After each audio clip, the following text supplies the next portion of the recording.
in. Thank you for letting me tune in, lady. And I'm gonna tell you what's happening. But yesterday they had that lady posted up in that car on her way to church. And see, they already know. See, those people, they growed up around it, right? So they know she don't like being late going to church. Now you hurry up and go get what you need, because I got to go to church. So what they did, they said he really needs that stuff. So he not gonna leave. He not gonna leave this grocery store until he get what he need. Even if he gonna make her late. And say they wanted to hear that cuss out. I want to hear her cuss his ass out on the way to church. And when he get down there to that barber, she gonna tell him to just get out. I don't have time to pull up in the parking lot. You got me late and stuff like that. But but they didn't get it. So it really was a double whammy, because I they're like, oh, he'll be back after church and stuff like that. So they took a tremendous beat down yesterday, trying to be funny. I was like, ladies and gentlemen, if you're gonna be funny, goddamn, you have to do it, goddamn, without being detected. You know what I'm saying? You have to get your comedy going without skipping the beat. You can't skip a beat. You still gotta expedite what they trying to get expedited. Cause I'm a shrewd businessman, like, you know? If you can't get it done in a certain amount of time, I'm out, man. I just have to take a loss. I have to take a loss from not being able to get some supplies. But as far as being where I'm supposed to be, I'm gonna be there. You know what I'm saying? See what I'm saying? Now you might be over there saying, well, since Coronado bought this place and we tried to steal it from him, you know what I'm saying? But that's all that's really going on. You know, I paid for it. They went back in there and stole it off the computer, saying that they own it. You know what I'm saying? So now they just got time to lollygag and play around all day. At least they think they do. But just like Amazon, they went in there and secured all that Walmart money in 2 years. You know what I'm saying? See what I'm saying?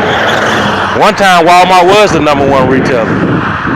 You know, one time, they're not telling you though. They're not telling you that Amazon done beat them. And one time Apple Computer was the major move on the stock market. Now they not. You know? Like I tell you, lady, now a lot of times you think that you done made it and you ain't got to do nothing.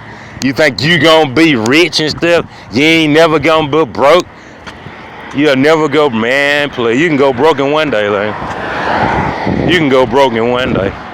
Ain't nothing to it, like. It's sad, but it's true, like, you know. But, you know. I ain't gonna lie, like, I ain't gonna lie. I would like to hear some of y'all testimony. Why did you choose grape? Why did you choose grape jam? Why did you? You know what I'm saying? Say, I just don't like Nardo. I just don't like him. I ain't never really liked him like that. You know what I'm saying? He get on my nerves and stuff like that. You know what I'm saying? Well, tell me. Can't you agree that it's a sadistic? Sadistic means it's like a twisted, unexplainable hate for somebody. You don't have no real reason why you hate them. You just don't like them. You love to hate them. Can it be fair to say that you have a sadistic hate for Nardo? Because the guy that you choosing to grape jam with, he don't like you neither. He's trying to bring his city down here and take the city from you. And you doing a good job at letting him do it too. Real good job. When I tell you they don't care nothing about you or your citizen. Absolutely nothing.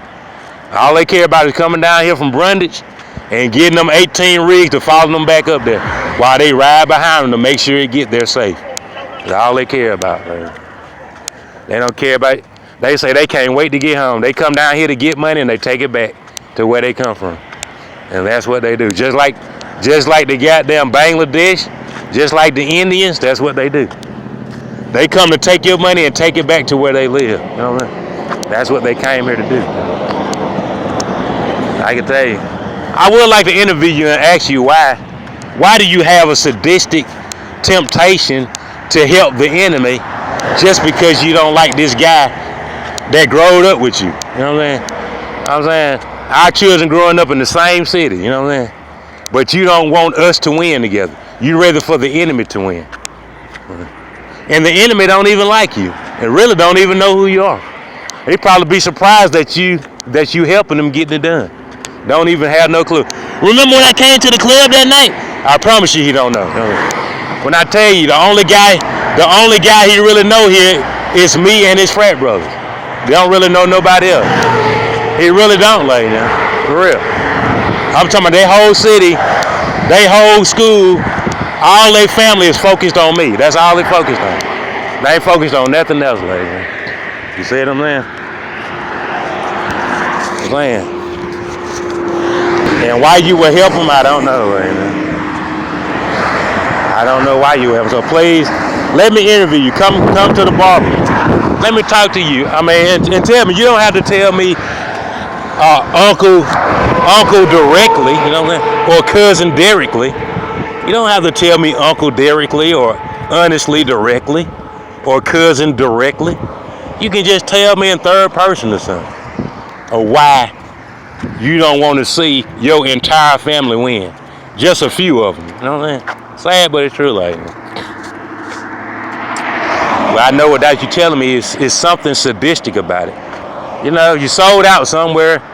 You know, you got into something, you know what I'm saying? Don't really know what you done got into, maybe. Or maybe you know exactly what you was doing.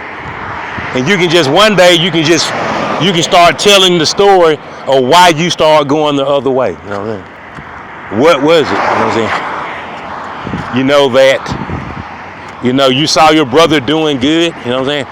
And you didn't want him to make it without you having a helping hand. You know what I'm saying? So you was willing to actually go in and destroy everything that your brother or your dad or somebody put together because you didn't want to see him on TV or on the radio saying that he was able to get that done without any help from anybody. So you wanted to go in there and destroy it all, see if he could build it back, to say that without you, he couldn't have made it back. And that's pretty sadistic, isn't it, like, you know? Pretty sadistic. Or just like Kevin Durant. Kevin Durant, he can't have an MVP moment. His mama have to be up there with that Days of Our Lives music and that fog playing. You know, dun dun dun dun dun dun, dun dun dun dun dun dun, with the fog machine saying, mama, mama Booney, oh mama. You know what I'm saying? Without my mama, mama been by herself all these years, it was just mama, oh baby. Mama had to cook and clean and clean the collard green, oh mama Booney. Mama had to wash the clothes, oh mama had to wash the car. Mama had to take us and babysit, oh mama. You say I'm laying like that? You see that Kevin Durant was not going to be able to pull that off. He wasn't going to be able to leave OKC. He was going to have to be a Kappa for life unless he did that.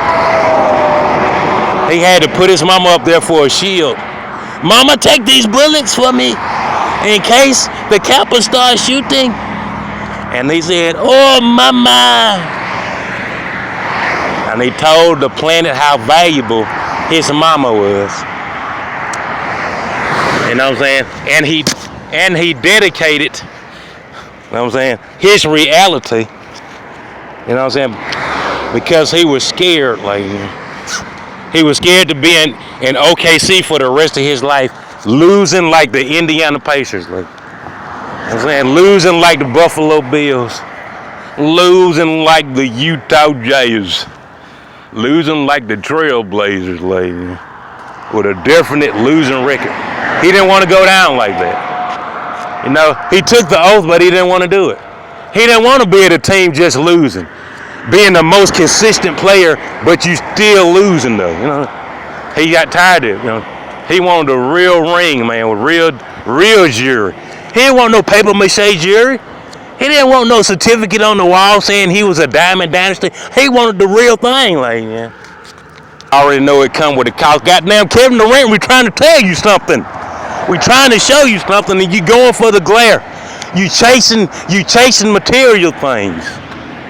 Goddamn, if you were staying in OKC, you and goddamn Westbrook and goddamn James Harden, you might not have won goddamn playing against them boys, but you would have won us. So you would have won us. You would have won the people. You'd have been able to feed of goddamn plenty of villages, goddamn, with the crumbs of the crack. Just the crumbs of the crack rock could have fed these villages If you would have just sit up there and lost them games and been consistent score. But now, you got to go around there and chase them hard legs around. You got to chase them fruit booties everywhere they go. You just got to get your hands on the golden idol, don't you, boy? Just like Musa, just like goddamn Aaron. You got to get you a golden. I want a God I can see. I want to serve the Lord I can see with my eyeballs. And that's where Kevin Durant, baby, that's where he fell, man.